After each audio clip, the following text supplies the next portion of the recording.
மத்திய தகவல் ஒலிபரப்புத்துறை இணை அமைச்சர் என்ற முறையில் இசையமைப்பாளர் ஏ ஆர் ரஹ்மானின் ஸ்டுடியோவுக்கு சென்றதாக அமைச்சர் எல் முருகன் தெரிவித்துள்ளார். நடிகை மீனா போன்றவர்கள் பாஜகவுக்கு வந்தால் வரவேற்பதாகவும் அவர் தெரிவித்தார். ஸ்டுடியோவை பார்க்க வேண்டிய ஒரு ஐஎன்பி அமைச்சர் என்ற முறையில் நான் அவரை சந்திக்கிறோம்.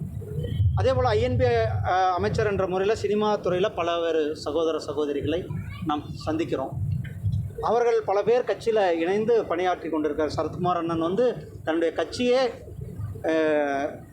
இணைத்துவிட்டு பாரதிய ஜனதா கட்சி கலைத்துவிட்டு பாரதிய ஜனதா கட்சியில் இணைந்து செயல்பட்டு கொண்டிருக்கிறார்கள்.